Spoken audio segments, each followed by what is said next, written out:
Hey everyone.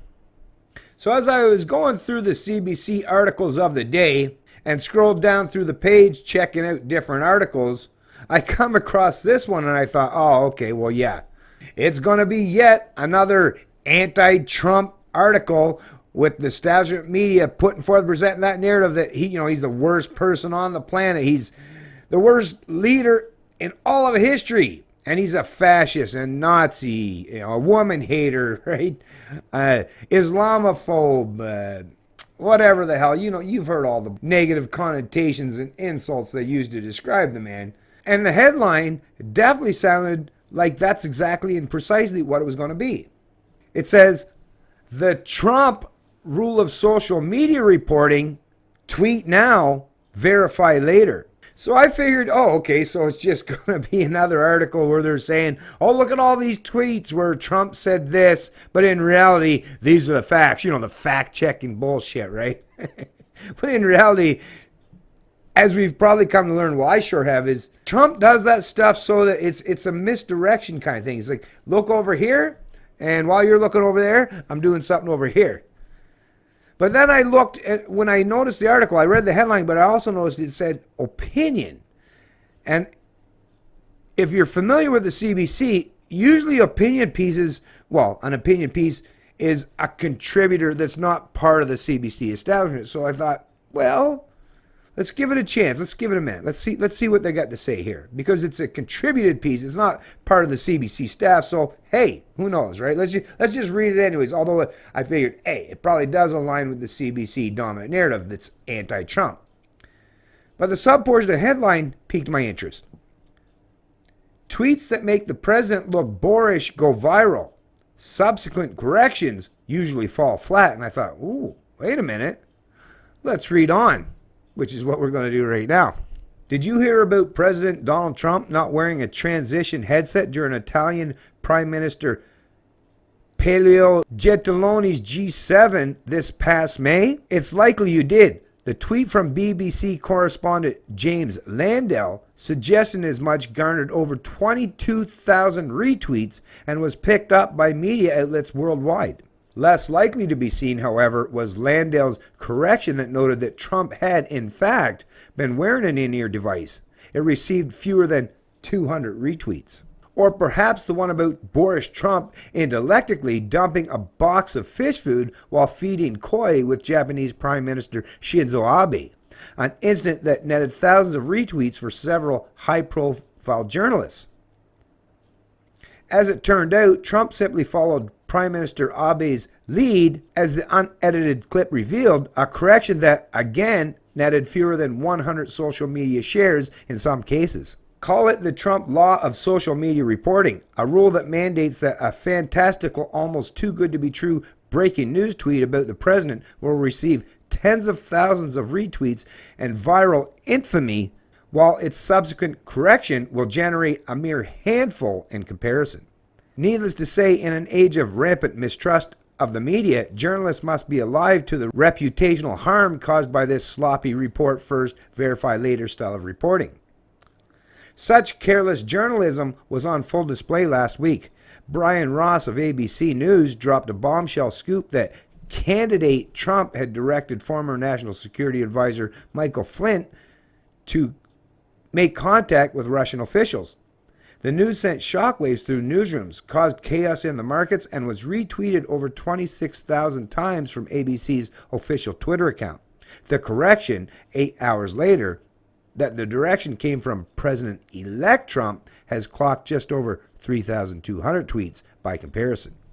It seems there is an example for nearly every major event involving this administration. A tweet by the New York Times implying that fewer New England Patriots attended the traditional Super Bowl victors visit to the White House this year and earned over 50,000 shares. Its correction that the delegation was roughly the same as in previous years, only a few hundred. With journalists racing to solidify Puerto Rico as Trump's Katrina, New York Times writer Paul Krugman sent out a tweet blaming Trump for a non-existing cholera outbreak on the island, a message that garnered over 15,000 retweets. His correction that there was, in fact, no such outbreak has netted just 598. And as Americans celebrated Thanksgiving, erroneous reports that Trump Press Secretary Sarah Sanders attempted to pass off a stock photo of a pecan pie as her own soon went viral. The original tweet from a journalist netted hundreds of retweets and spawned countless retellings from users. The correction, however, went virtually unnoticed. The reason why reporters seem to have such quick Twitter fingers isn't hard to understand. When the line between professional reporting and personal political beliefs becomes blurred, which seems to have increasingly become the case under Trump, the clarity provided by objective analysis is lost.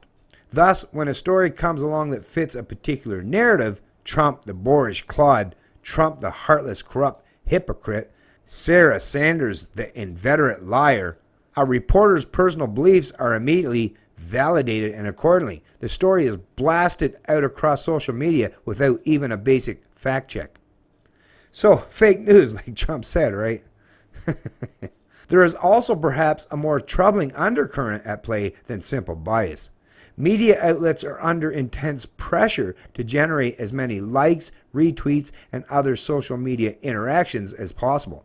The race to break news on a topic with a high likelihood of going viral, meaning anything to do with the current president, inherently leads to sloppy reporting. When seconds can mean the difference between a fire tweet going viral worldwide versus a humdrum post gaining a few perfunctory retweets, journalists eschew taking the time to fact check before posting. And why not? With readers' minuscule attention spans and the breakneck speeds of current news cycles, there appears to be few consequences in the short term, at least. But there are long-term consequences. Each fantastical claim tweeted out to great fanfare and then quietly retracted hours later is one more hit against the reputation of news media. Considering the mileage Trump got out of demonizing reporters and fake news during the election, it is best for journalists to stop giving the president additional ammunition. Trump's law of social media reporting should be extinguished sooner rather than later. So imagine, like I say, imagine my surprise to see that the headline almost alluded to the fact that it was Trump, right? You know, Trump being the liar in chief, or like I say, you've heard all the derogatory statements. But in reality, unfortunately, because it was an opinion piece, and I will scroll up here and give you the name of the person that contributed this article. It's Alan Rickards. Alan Rickards is a privacy lawyer in Toronto. So, like I say, just a freelancer, a contributor. And like I say, CBC has to allow some opinion pieces to happen. Doesn't mean that they would align with it. Obviously, you're not hearing any of that. And you won't hear any of that from the establishment reporters or those who comprise the CBC, right? The establishment reporters, yeah, they would never align with anything that Alan would say here. They would be on the opposing side of this opinion. But it was at least nice to hear someone point out at least a substantial amount of incidents where it's the media. I mean, the media keeps talking about how Trump is fucking just the liar in chief and all this stuff. But are they holding themselves to a higher standard, right? That's the thing. Throwing insults at someone is one thing. But really, the only way your insults could stick and give you any credibility or relevance would be if you held yourself to a higher standard. And what this article is saying, with a lot of references and articles that would suggest that, well, the media is not holding themselves to any standard where they can, point their fingers at anyone else. Trump is completely honest, and at least one thing that I can suggest, and that's fake news, right? The establishment media, yeah, of course. Listen, just like the deep state, just like all these establishment politicians, just like those that have grown very comfortable in the positions in establishment media, yes, look at them. Listen, they're using their own personal biases instead of just being objective reporters. Objective reporting, I guess, is something from the old days. It was so boring. Now it's got to be all about sensationalism, clickbait, right? Making you, like the article would suggest, like he would suggest, right? Generating revenue for the people that want to completely distort and misrepresent facts and reality. I'll post a link to this article in the description of the video below. But like I say, come on, folks, come on. I was never even a big fan of Trump when he was running for president. But at this stage of the game, the media, just by sheer fact of how the media and the establishment politicians and these authoritarian dipshits keep pointing the finger at them.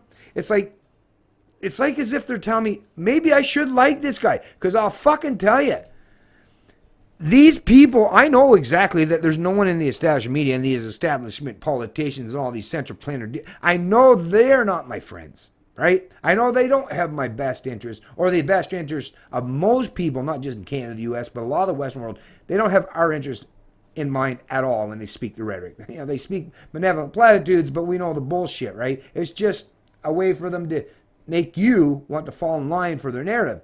And if you do that and give them some pretense of a power or authority, they're not going to reward you. They'll come down heavily upon you. Now, Trump has escaped all that bullshit. And I suppose it's probably because he's a very successful businessman that in reality, he never had to do this. He never had to run for president. It wouldn't have made any fucking difference in reality, right? Did he need this to have books written about the guy in the future? Obviously not. But he does seem more than willing and amply able to poke his fucking finger in all these pieces of shit. So what they're really doing, what the establishment media, what they're really doing is they're forcing people like me that normally wouldn't even necessarily align with any politician or people that, go into the roles of being a supposed authority, but they're fucking forcing people like myself to say, listen, I like Trump more and more on a daily basis. And I have to admit this honestly. I'm starting to like Trump more and more every day. Don't mean that him as a person, I am not a fucking goddamn person that's like, I need a leader, man. I'm not one of those sheep, right? But I'm respecting the man more and more every day for the simple fact that look at what he's done. He's the guy that's shining the spotlight, and not just the media and the establishment politicians, but in so many aspects of our social and economic lives. It's like all the snakes, right? All the fucking darkness dwellers. He's at least shining the light on them, right? And I love seeing these cockroaches have to fucking scurry around a little bit. At least they're fucking having to work a little bit for their fucking incomes. If nothing else comes out of this, at least these parasitical pieces of shit are having to scramble and work a little bit harder, right? At least they've learned how to do something that's at least productive in a day. Even though it's mostly counterproductive, but at least it's showing them, hey, look, this is what real work is all about. Anyway, it's nice to see an article in one of our establishment media outlets, even if it is just an opinion piece, at least pushing back at the dominant narrative that they're constantly trying to pound into the heads of the Canadian citizens. It's Canadian Libertarian, and I love liberty.